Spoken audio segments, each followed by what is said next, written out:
2001년 가을 설악산은 마치 불타오르는 듯한 붉은색과 황금빛 단풍으로 절경을 이루고 있었다.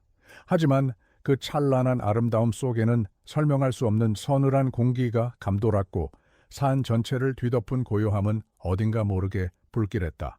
이른 아침, 4명의 젊은 여성이 산 입구에 도착했다. 그녀들의 웃음소리는 적막한 공기를 가르며 경쾌하게 울려 퍼졌고 오랜만의 여행에 대한 설렘과 기대로 가득 차 있었다. 매년 함께 여행을 떠나던 오랜 친구들인 이수진, 박민희, 김지연, 그리고 최은미. 그녀들은 이것이 자신들의 마지막 여행이 될 것이라고는 상상조차 하지 못한 채 눈부신 가을의 풍경 속으로 첫 발을 내디뎠다. 그들의 발걸음은 가벼웠지만 산의 그림자는 이미 길게 드리워져 있었다. 이번 여행을 계획한 것은 그룹의 리더 격인 초등학교 교사 이수진이었다. 그녀는 언제나 긍정적이고 활기찬 에너지로 친구들을 이끌었다. 특히 이번 여행은 남다른 의미가 있었는데 바로 친동생인 은미가 길고 힘든 투병 생활을 끝내고 건강을 되찾은 것을 축하하기 위함이었다. 수지는 산행 내내 은미의 손을 꼭 잡거나 힘들어 보일 때마다 따뜻한 격려를 건네며 동생을 살뜰히 챙겼다. 그녀의 눈빛에는 동생에 대한 애틋함과 안도감이 가득했다. 수진에게 이번 여행은 단순한 연례 행사가 아니라 지옥 같았던 시간을 이겨내고 다시 찾은 평범한 행복을 기념하는 소중한 의식과도 같았다. 그녀는 모두에게 잊지 못할 추억을 선물하고 싶었다. 내성적인 성격의 예술가 박민희는 말없이 주변 풍경을 스케치북에 담는 데 여념이 없었다. 그녀에게 자연은 언제나 영감의 원천이었지만 오늘따라 그녀의 표정은 유난히 어둡고 복잡해 보였다. 그녀의 붓터치는 평소보다 무거웠고 가끔씩 깊은 한숨을 내쉬기도 했다. 민희는 이번 여행에서 친구들에게 털어놓아야 할 중요한 비밀을 간직하고 있었다. 그 비밀의 무게가 그녀의 어깨를 짓누르는 듯 했다. 그녀는 간간히 현실적인 변호사 친구인 김지연에게 알 수 없는 의미가 담긴 시선을 보냈지만 지연은 그 시선의 의미를 알아채지 못한 채 산행의 위험성에 대해서만 이야기하고 있었다. 민희의 마음속 폭풍은 고요한 산의 풍경과 대조를 이루었다. 현실적이고 신중한 성격의 변호사 김지연은 처음부터 수진이 선택한 상급자 코스에 대해 반대 의사를 표명했다. 그녀는 등산로 입구의 낡은 경고 표지판을 가리키며 특히 이제 막 건강을 회복한 은미에게는 무리일 수 있다고 논리적으로 설득하려 했다. 하지만 축제 같은 분위기 속에서 그녀의 이성적인 목소리는 묻히고 말았다. 지연은 친구들의 안전을 걱정하는 마음이 컸지만 동시에 즐거운 분위기를 망치고 싶지 않아 마지못해 그들의 의견을 따랐다. 그녀는 불안한 마음을 감추려 애쓰며 대신 산행 내내 가장 뒤에서 친구들이 잘 따라오는지 확인하는 역할을 자처했다. 그녀의 직업적 본능이 끊임없이 위험 신호를 보내고 있었지만 우정이라는 이름 아래 애써 외면했다. 그룹의 막내이자 수진의 동생인 최은미는 오랜 투병 생활로 잃어버렸던 시간을 보상받으려는 듯 모든 순간을 만끽하고 있었다. 그녀의 얼굴에는 병마의 그늘 대신 순수한 기쁨과 생기가 넘쳤다. 언니와 친구들의 보살핌 속에서 그녀는 자신이 다시 세상의 일부가 되었다는 사실에 감사하며 작은 들꽃 하나에도 감탄사를 연발했다. 은미에게 이번 여행은 자신의 회복을 증명하고 새로운 삶을 시작하는 상징적인 출발점이었다. 그녀는 가파른 오르막길에서도 미소를 잃지 않았고 오히려 자신의 강인함을 보여주고 싶어 했다. 그녀의 천진난만한 모습은 다른 친구들에게도 큰 기쁨이었지만 동시에 그녀의 연약함은 모두의 마음속에 보이지 않는 책임감으로 자리 잡고 있었다. 네 사람은 서로의 등을 밀어주고 손을 잡아주며 험준한 산길을 올랐다. 과거의 추억을 이야기하고 미래의 계획을 나누는 그녀들의 모습은 세상에서 가장 행복해 보였다. 하지만 산의 날씨는 변덕스러웠다. 화창하던 하늘에 갑자기 먹구름이 끼기 시작했고 차가운 바람이 나뭇가지를 흔들며 새으산한 소리를 냈다. 잠시 휴식을 취하던 중 음산한 인상의 한 등산객이 말없이 그녀들을 스쳐 지나갔다. 그 남자의 무표정한 얼굴과 텅 빈 눈빛은 순간적으로 모두를 얼어붙게 만들었다. 불길한 예감이 섬광처럼 스쳐 지나갔지만 그녀들은 애써 웃음으로 어색한 분위기를 떨쳐내며 다시 발걸음을 옮겼다. 그 짧은 만남은 거대한 비극의 서막이었다. 마침내 운명의 갈림길에 도착했다. 한쪽은 평탄한 하상일이었고 다른 한쪽은 위험, 출입 자제라는 낡은 팻말이 붙어있는 험난한 능성일이었다. 지연이 다시 한번 강하게 반대했지만 수지는 정상의 절경을 포기할 수 없다며 친구들을 설득했다. 잊지 못할 추억을 만들고 싶다는 그녀의 순수한 열망이 결국 모두의 마음을 움직였다. 그녀들은 서로를 격려하며 위험을 알리는 팻말 너머로 발을 들였다. 그것이 세상이 기억하는 그녀들의 마지막 모습이었다. 카메라는 점점 멀어지는 네 사람의 뒷모습을 비추다 이내 짙어지는 안개와 빽빽한 숲속으로 사라지는 모습을 천천히 담아냈다. 산은 그렇게 그녀들을 삼켜버렸다. 며칠이 지나고 대대적인 수색 작업이 시작되었다. 경찰과 구조대원 그리고 가족들의 애타는 외침이 설악산의 계곡마다 메아리 쳤지만 산은 침묵으로 답할 뿐이었다. 그러던 중 한 구조대원이 험준한 절벽 아래쪽에서 작은 배낭 하나를 발견했다. 그것은 박민희의 것이었다. 배낭 안에는 빗물에 번져 형체를 알아볼 수 없게 된 스케치북이 들어있었다. 마지막 페이지에는 채 완성되지 않은 산의 풍경이 그려져 있었고 그 옆에는 의미를 알 수 없는 한 문장이 적혀 있었다. 진실은 때로 가장 깊은 곳에 그녀들의 흔적은 그것이 마지막이었다.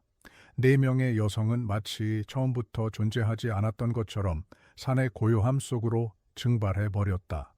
이 미스터리의 시작이 여러분의 마음을 사로잡았다면 채널을 구독하고 어느 지역에서 시청하고 계신지 댓글로 알려주세요. 이야기는 이제부터 시작입니다. 사건 발생 직후 설악산 국립공원관리사무소는 거대한 야전지휘본부로 변했다. 지도와 무정이, 빗소리가 뒤섞인 공간 속에서 베테랑 형사 한진욱은 날카로운 눈으로 상황을 지휘했다. 그는 수십 년 경력의 직감으로 이번 사건이 단순한 조난사고가 아님을 예감하고 있었다. 하지만 광활한 산은 그 어떤 단서도 쉽게 내주지 않았다. 수색팀이 박민희의 배낭을 발견했을 때 잠시 희망이 스쳤지만 그 외에는 아무것도 나오지 않았다. 시간은 속절없이 흘러갔고 한진욱의 얼굴에는 거대한 자연 앞에서 무력감을 느끼는 인간의 깊은 고뇌와 초조함이 짙게 배어 있었다. 그는 밤샘 수색으로 붉게 충혈된 눈을 비비며 타들어가는 담배만 연신 태웠다. 산 아래 임시 대기소에는 실종된 여성들의 가족들이 모여 있었다. 처음에는 서로를 위로하며 기적을 바라던 그들의 얼굴은 시간이 흐를수록 절망으로 무너져 내렸다. 이수진과 최은미 자매의 부모는 딸들의 어릴 적 사진을 부적처럼 품에 안고 하염없이 눈물만 흘렸고 무뚝뚝하던 김지연의 아버지는 매일같이 지휘본부를 찾아와 아무 말 없이 한진욱의 어깨를 툭 치고 돌아가곤 했다. 그 무언의 압박은 천마디 말보다 더 무겁게 한진욱의 마음을 짓눌렀다. 가족들의 애타는 기다림과 희망의 끈을 놓지 못하는 모습은 사건을 담당하는 형사들에게 단순한 업무가 아닌 반드시 해결해야만 하는 무거운 십자가가 되었다. 실종자 박민희의 약혼자였던 강민주는 슬픔에 잠긴 유족들 사이에서 헌신적인 모습을 보였다. 그는 밤낮으로 가족들을 챙기고 언론 인터뷰에서는 눈물로 약혼녀를 찾아달라고 호소하며 대중의 동정심을 샀다. 그의 비통한 모습은 누가 보아도 사랑하는 사람을 잃은 남자의 전형이었다. 그는 수세도 적극적으로 협조하며 한진욱 형사에게 민희의 성격이나 평소 습관, 친구들과의 관계 등 사소한 정보까지 모두 털어놓았다. 한진욱은 그의 진심 어린 모습에 깊은 연민을 느끼며 그를 단순한 참고인이 아닌 또 다른 피해자로 여겼다. 아무도 그의 슬픔 뒤에 추악한 진실이 숨겨져 있을 것이라고는 상상하지 못했다. 몇 달이 흘러 설악산에 첫눈이 내렸다. 혹독한 겨울이 찾아오면서 대대적인 수색 작업은 공식적으로 중단되었다. 세상의 관심도 계절의 변화와 함께 차갑게 식어갔다. 하지만 한진욱은 포기하지 않았다. 그는 관할서의 허름한 자기 사무실에서 홀로 사건 파일과 씨름했다. 책상 위에는 내 여성의 사진과 등산로지도 빼곡하게 적힌 수사 기록이 산더미처럼 쌓여 있었다. 그는 밤을 새워가며 단서들을 다시 맞춰보고 아주 작은 가능성이라도 발견하기 위해 안간힘을 썼다. 하얀 눈이 산의 모든 흔적을 덮어버렸지만 그의 마음속에서 사건은 결코 하얗게 지워지지 않고 더욱 선명해질 뿐이었다. 수사가 장기화되면서 온갖 제보와 헛소문이 빗발쳤다. 실종된 여성들을 부산의 한 술집에서 봤다는 제보에 한진욱은 한달음에 달려갔지만 결국 다른 사람으로 밝혀졌다. 사이비 종교의 집단으로 귀의했다는 황당한 소문이 돌아 수사에 혼선을 주기도 했다. 희망과 절망이 파도처럼 밀려오는 날들이 반복되면서 한진욱과 수사팀은 서서히 지쳐갔다. 특히 신락 같은 희망을 품고 달려갔다가 허탈하게 돌아와야 했을 때의 좌절감은 그의 영혼을 갉아먹었다. 그는 책상에 머리를 파묻고 자신의 무능함을 자책하며 괴로워했다. 진실은 신기루처럼 잡힐 듯 잡히지 않고 그를 조롱하는 것만 같았다. 사건은 언론의 좋은 먹잇감이 되었다. 각종 주간지와 방송 프로그램들은 설악산 미스터리라는 자극적인 제목으로 확인되지 않은 추측들을 쏟아냈다. 내 여성이 사실은 금전 문제로 얽혀 동반으로 잠적했다거나 알려지지 않은 제5의 인물이 있었다는 등 소설에 가까운 이야기들이 대중의 호기심을 자극했다. 이러한 무분별한 보도는 실종자 가족들에게는 씻을 수 없는 상처를 주었고 수세는 엄청난 압박으로 작용했다. 한진욱은 진실을 찾는 동시에 세상의 억측과도 싸워야만 했다. 그는 언론의 광기 속에서 사건의 본질이 흐려지고 있음을 느끼며 깊은 무력감에 빠졌다. 경찰 내부에서도 사건을 종결하자는 목소리가 나오기 시작했다. 투입된 인력과 예산에 비해 수사 진척이 전혀 없자 상부에서는 장기 미제 사건으로 분류하고 수사 본부를 해체하라는 압박을 가해왔다. 하지만 한진욱은 결코 물러서지 않았다.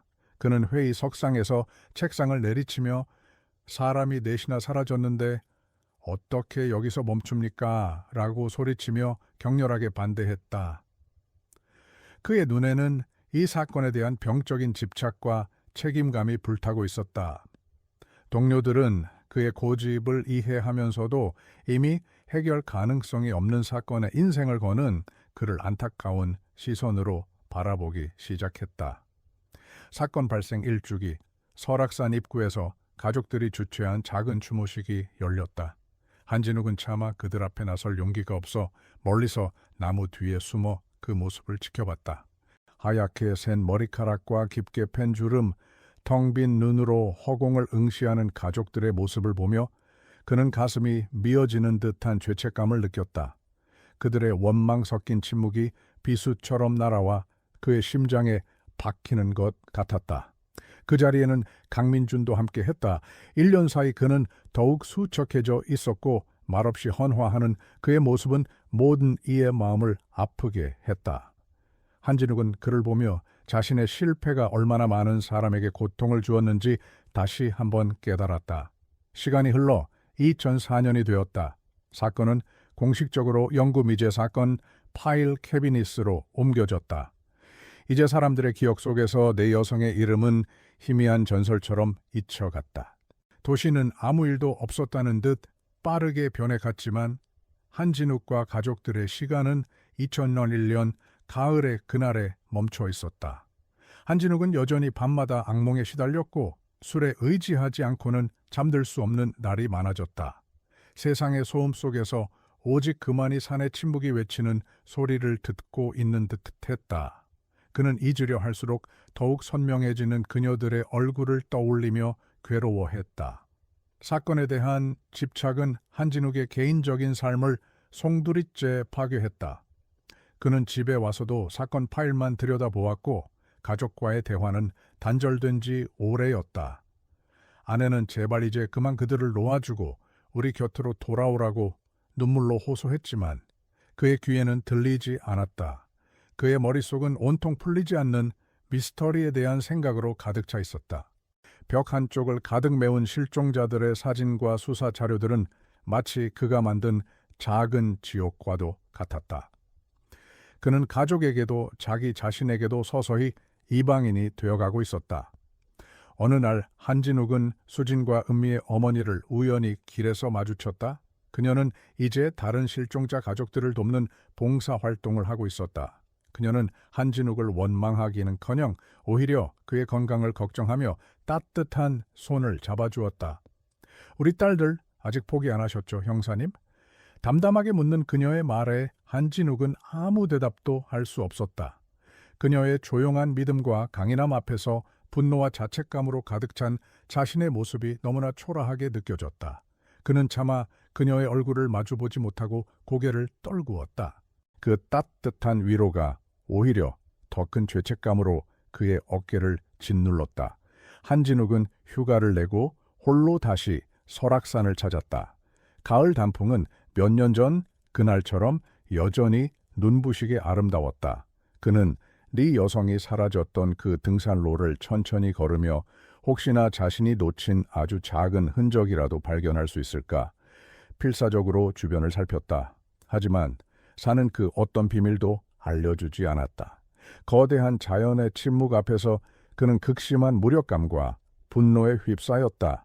그는 결국 참지 못하고 대체 어디 있는 거야? 라고 소리치며 허공에 주먹을 휘둘렀다. 그의 절규는 산속의 바람소리에 묻혀 공허하게 흩어졌다. 설악산 사건의 후유증은 그의 업무 능력에도 치명적인 영향을 미쳤다. 그는 다른 강력 사건을 처리하던 중 결정적인 증거를 놓치는 실수를 저질렀고 그로 인해 용의자가 풀려나는 일이 발생했다. 이 일로 그는 정직 처분이라는 중징계를 받게 되었다. 한때는 누구보다 유능하고 존경받던 형사였지만 이제 그는 동료들 사이에서 설악산 귀신에 홀린 사람으로 취급받았다. 이 사건은 그의 자존심에 회복할 수 없는 상처를 남겼고 그가 평생을 바친 경찰이라는 직업에 대한 회의감마저 들게 만들었다. 결국 한진욱은 정년을 채우지 못하고 경찰 제복을 벗었다. 퇴임식도 없이 조용히 경찰서를 떠나는 그의 뒷모습은 쓸쓸하기 그지없었다. 그는 자신의 책상을 정리하며 다른 서류들은 모두 남겨두었지만 달코 다른 설악산 사건 파일만은 품에 챙겨 나왔다. 경찰이라는 신분은 버렸지만 형사로서의 책임감과 미련은 버릴 수 없었다. 동료들은 그의 마지막을 안타깝게 지켜보았지만 누구도 감히 그를 붙잡지 못했다. 그는 그렇게 자신의 모든 것을 앗아간 사건의 망령과 함께 세상 밖으로 나왔다. 퇴직 후 한진욱의 삶은 급격하게 무너져 내렸다.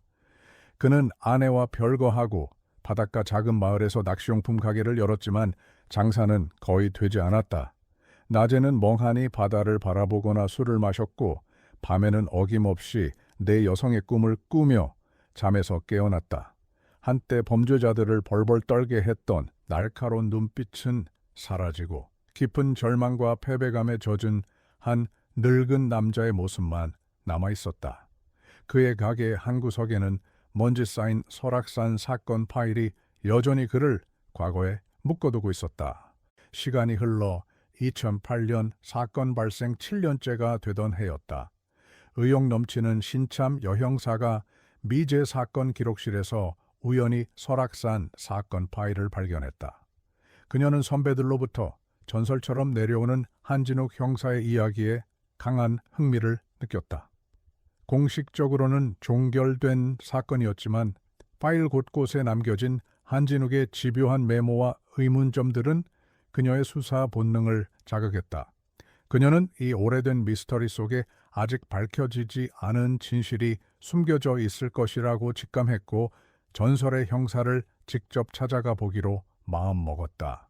7년이라는 시간은 실종자 가족들의 삶에도 깊은 흔적을 남겼다.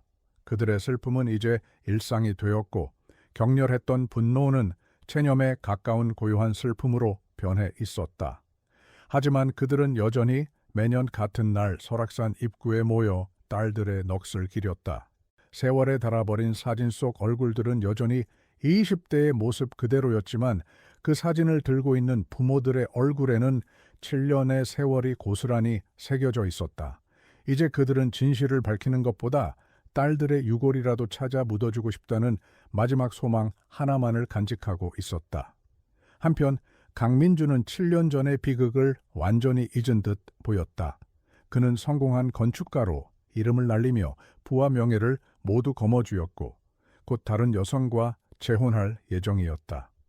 언론은 그를 비극을 딛고 일어선 로맨티시스트로 포장하며 그의 새로운 시작을 축복했다. 그는 세련된 고층 빌딩 사무실에서 도시의 야경을 내려다보며 자신감 넘치는 미소를 지었다. 하지만 아무도 없는 곳에서 그는 가끔씩 손을 심하게 떨었고 그의 눈빛에는 누구에게도 들키고 싶지 않은 깊은 불안감이 순간적으로 스쳐 지나가곤 했다. 어느 날 저녁 한진욱은 낚시가게에서 홀로 소주를 마시다가 텔레비전 뉴스를 보게 되었다. 뉴스에서는 설악산 국립공원 일부 지역에 새로운 케이블카 건설이 추진되고 있다는 소식이 흘러나왔다. 화면에 공사 예정 지역의 지도가 클로즈업되는 순간 한진욱은 자리에서 벌떡 일어났다. 그 장소는 7년 전 수색 당시 그가 별다른 중요성을 느끼지 못하고 지나쳤던 외진 계곡 근처였다. 설명할 수 없는 직감이 그의 뇌리를 강타했다. 잊고 있던 퍼즐의 조각이 마침내 제자리를 찾으려는 듯 그의 심장이 거세게 뛰기 시작했다. 같은 뉴스를 자신의 호화로운 아파트에서 보고 있던 강민준의 얼굴은 하얗게 질려갔다. 그의 완벽했던 인생에 거대한 균열이 생기는 순간이었다. 그는 떨리는 손으로 어딘가에 전화를 걸어 공사의 정확한 위치와 시기에 대해 다급하게 묻기 시작했다. 그의 입에는 식은땀이 흘렀고 그의 눈은 극도의 공포로 흔들리고 있었다. 7년 동안 그를 옥죄어 오던 비밀이 마침내 세상 밖으로 드러날지도 모른다는 공포가 그의 숨통을 조여왔다. 그는 더 이상 이대로 있을 수 없다고 판단했다. 신참 여형사는 수소문 끝에 한진욱의 낚시가게를 찾아왔다. 먼지 쌓인 가게 안 술에 취하여 있던 한진욱은 처음에는 그녀를 귀찮다는 듯 밀어냈다. 하지만 그녀가 설악산 사건 파일을 내밀며 선배님께서 놓치신 게 아니라 누군가 의도적으로 선배님을 속인 거라면요 라고 말하는 순간 한진욱의 텅 비어있던 눈에 아주 오랜만에 희미한 빛이 돌아왔다. 그녀가 던진 새로운 관점의 질문은 7년간 굳어있던 그의 뇌를 다시 움직이게 만들었다. 그는 말없이 그녀의 손에 들린 사건 파일을 응시했다. 그날 밤 강민주는 자신의 서재 거울 앞에 서서 오랫동안 자신을 바라보았다. 그의 얼굴은 결심을 굳힌 사람의 비장함과 모든 것을 잃을지도 모른다는 두려움이 뒤섞여 있었다. 그는 거울을 보며 자신이 해야 할 말을 수십 번이고 연습했다. 그의 목소리는 떨렸지만 대사는 점차 자연스러워졌다. 그것은 죄를 뉘우치는 자의 고백이 아니었다. 다가올 최악의 상황을 피하고 자신에게 가장 유리한 방향으로 판을 새로 짜기 위한 치밀하게 계산된 마지막 연기였다. 그는 자신의 운명을 스스로 통제하기로 결심했다. 다음 날 오후 깔끔한 정장 차림에 강민준이 관할 경찰서 민원실로 들어섰다. 그는 잠시 망설이다가 접수 데스크로 다가가 근무 중인 경찰관에게 떨리지만 분명한 목소리로 말했다. 제 이름은 강민준입니다. 7년 전 설악산에서 실종된 4명의 여성 사건에 대해 자수하러 왔습니다. 모든 것은 제 잘못이었습니다. 그의 충격적인 발언에 민원실의 모든 소음이 순간 멎었다. 깜짝 놀란 경찰관이 그를 쳐다보는 장면에서 7년간의 침묵을 깨는 거대한 서사의 두 번째 막이 오르려 하고 있었다. 강민준의 자수 소식은 대한민국 전체를 뒤흔들었다. 7년간 미궁에 빠져있던 희대의 실종 사건이 마침내 해결될 것이라는 기대감에 모든 언론이 경찰서 앞으로 몰려들었다. 실종자 가족들은 기자들에게 둘러싸여 만견자실한 표정을 지었다. 7년 동안 자신들과 함께 눈물을 흘리며 아파했던 그 남자가 범인일지도 모른다는 사실은 감당하기 힘든 충격이자 배신이었다. 하지만 한편으로는 지긋지긋한 기다림을 끝낼 수 있다는 신랏 같은 희망이 피어오르기도 했다.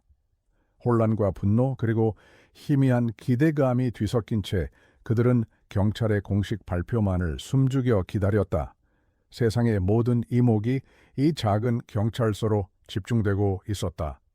취조실한 강민준은 창백하고 지친 얼굴로 자신의 이야기를 털어놓기 시작했다. 그는 박민희에게 깜짝 청혼을 하기 위해 몰래 그녀들의 뒤를 따라 산에 올랐다고 말했다. 하지만 어렵게 만난 민희와 결혼 문제로 다투게 되었고 감정이 격해진 상태에서 실랑이를 벌이다 그녀가 발을 헛디디어 절벽 아래로 추락했다는 것이 그의 주장이었다. 그는 너무나 큰 충격과 두려움에 사로잡혀 아무것도 할 수 없었다고 그저 그 자리에 주저앉아 절망할 뿐이었다고 흐느끼며 말했다. 그의 영의는 너무나도 실감나서 경험이 적은 젊은 형사들은 그의 비극적인 고백에 동정심마저 느끼는 듯했다. 이어서 그는 나머지 3명의 죽음에 대해서도 설명했다. 끔찍한 광경을 목격한 이수진, 김지연, 최은미가 극심한 공황 상태에 빠져 비명을 지르며 안개 낀 숲속으로 도움을 요청하러 달려갔다고 했다.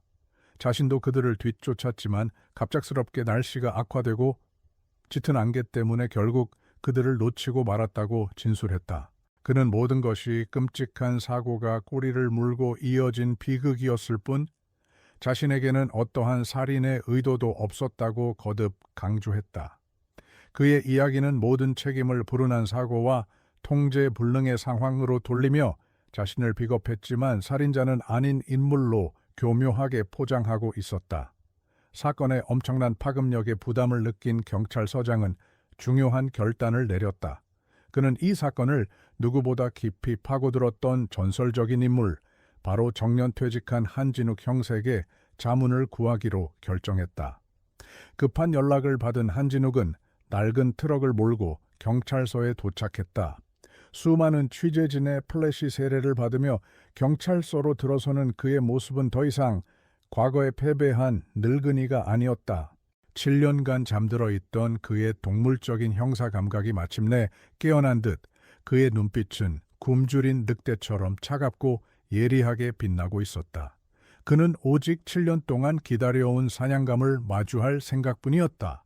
한진욱은 취조실 옆 관찰실에서 강민준의 진술 녹화 영상을 묵묵히 지켜보았다. 다른 형사들이 그의 고백에 고개를 끄덕이는 동안에도 한진욱은 팔짱을 낀 채 미동도 하지 않았다. 그의 귀에는 강민준의 눈물 섞인 목소리가 아니라 그의 이야기 속에 숨겨진 미세한 균열음이 들리고 있었다. 강민준이 말하는 폭풍 후의 시간과 당시 기상청 데이터는 미묘하게 어긋났다. 민희가 추락했다는 장소와 그녀의 배낭이 발견된 지점 사이의 거리도 상식적으로 설명되지 않았다. 다른 이들에게는 보이지 않는 거짓의 조각들이 7년간 사건 기록을 파고든 한진욱의 눈에는 선명하게 보이고 있었다. 마침내 한진욱이 취조실 문을 열고 들어섰다. 그가 등장하는 순간 방 안의 공기는 얼음장처럼 차갑게 변했다. 강민준의 동공이 순간적으로 흔들렸다. 한진욱은 의자에 앉지 않고 마치 먹잇감을 살피는 맹수처럼 그의 주변을 천천히 맴돌았다. 그리고 모두의 예상을 깨고 그는 사고에 대해서는 한마디도 묻지 않았다. 대신 강민준의 눈을 똑바로 응시하며 나지막이 입을 열었다. 김지연 변호사, 아주 이성적이고 현실적인 사람이었지. 그런 사람이 친구가 절벽에서 떨어졌다고 해서 올라왔던 안전한 길을 버리고 앞도 보이지 않는 험한 숲속으로 뛰어 들어갔다고? 구조를 요청하려면 산 아래로 갔어야지. 그 질문은 강민준의 심장을 관통하는 예리한 비수와 같았다. 그의 얼굴에서 처음으로 계산된 슬픔이 아닌 진짜 당혹감과 공포가 드러났다. 그는 당황하며 그땐 모두가 제정신이 아니었다고, 혼란스러운 상황이었다고 더듬거리며 변명했다. 하지만 한진욱은 멈추지 않았다. 그는 김지연의 신중한 성격과 당시의 지형, 그리고 날씨를 조목조목 짚어가며 강민준의 진술이 얼마나 비논리적인지를 압박했다. 그의 집요한 추궁 앞에서 7년간 공들여 쌓아 올린 강민준의 거짓말 성벽이 서서히 무너져 내리기 시작했다. 취조실 안에는 숨막히는 정적만이 감돌았다. 한진욱은 책상 너머로 몸을 기울여 강민준의 턱 밑까지 얼굴을 들이밀었다. 그의 목소리는 분노로 가득 찬 위험한 속삭임이 되어 강민준의 귓가에 파고들었다. 네오는 7년 동안 슬픔을 연기했지만 내 눈에는 죄책감이 단 하나도 없어. 오직 두려움뿐이야. 대체 뭐가 그렇게 두려운 거지, 강민준? 우리가 뭘 찾을까 봐 무서운 거냐? 네가 산속 어딘가에 직접 파묻어 버린 그 끔찍한 진실 말이다. 그 순간 카메라가 극도로 흔들리는 강민준의 눈동자를 클로즈업했다. 그의 완벽했던 가면이 산산조각 나고 그 뒤에 숨겨져 있던 괴물의 실체가 마침내 드러나기 시작하는 절정의 순간이었다. 만약 당신이 한진욱 형사의 입장이었다면 어떤 질문으로 그의 가면을 벗겼을 것 같나요? 여러분의 생각을 댓글로 공유해 주시고 이야기가 마음에 드셨다면 좋아요와 공유를 잊지 마세요. 한진욱의 마지막 일격에 강민준의 이성은 완전히 붕괴되었다. 그는 숨을 헐떡이며 마치 눈앞에 7년 전의 망령들이 나타난 것처럼 허공을 향해 알아들을 수 없는 말을 중얼거렸다. 한진욱이 케이블카 공사 예정지를 언급하며 네가 두려워한 건 바로 그거였어. 우리가 거기서 뭔가를 찾아낼까 봐 라고 쐐기를 박는 순간 강민준의 눈이 초점을 잃었다. 그의 시야가 흐려지며 현재의 취조실 풍경 위로 2001년 그날의 어둡고 축축했던 설악산의 모습이 겹쳐지기 시작했다. 화면은 격렬하게 흔들리다. 이내 7년 전 비극의 현장으로 빨려 들어갔다. 화려했던 단풍은 이제 폭풍 전야처럼 음산한 빛을 띠고 있었다. 플래시백 속에서 강민준은 외진 절벽 끝에서 박민희와 격렬하게 대치하고 있었다. 그의 손에는 민희가 김지연에게 쓰다 만 편지가 들려 있었다. 그들의 약혼을 깨고 지연에게 가고 싶다는 내용이 적힌 그 편지는 그의 자존심을 산산조각 냈다. 민희는 더 이상 그의 앞에서 주눅들지 않고 자신의 진심을 똑바로 외쳤다. 배신감과 모멸감에 휩싸인 강민준의 이성이 끊어졌다. 그는 민희에게 달려들어 거칠게 그녀를 밀쳤고 중심을 잃은 민희는 비명과 함께 낭떠러지 아래로 허무하게 사라져 버렸다. 그것은 계산된 살인이 아니라 걷잡을 수 없는 분노와 집착이 빚어낸 충동적인 비극의 시작이었다. 언니 이수진과 최은미는 바로 그 순간 현장에 도착했다. 그들은 민희가 떨어지는 끔찍한 광경과 절벽 끝에 선 강민준의 망견자실한 모습을 목격했다. 극도의 공포에 질린 자매는 뒤도 돌아보지 않고 비명을 지르며 왔던 길을 되짚어 미친 듯이 달려 내려갔다. 도움을 요청하기 위한 필사적인 질주였다. 하지만 쏟아지는 비로 등산로는 이미 진흙탕으로 변해 있었다. 오랜 투병으로 체력이 약해져 있던 동생 은미가 먼저 발을 헛디뎠고 그녀를 붙잡으려던 언니 수진까지 함께 중심을 잃으며 길 옆에 깊고 가파른 계곡 아래로 굴러떨어지고 말았다. 두 자매의 죽음은 강민준의 폭력 행위가 낳은 2차적인 참사였다. 가장 뒤늦게 현장에 도착한 것은 김지연이었다. 그녀는 사라진 민희와 넋이 나간 강민준의 모습을 보고 즉시 상황을 파악했다. 변호사로서 그녀의 냉철한 이성은 이것이 단순한 사고가 아님을 인지했다. 그녀는 겁에 질려 도망치는 대신 강민준에게 다가가 당장 경찰에 신고하겠다고 단호하게 말했다.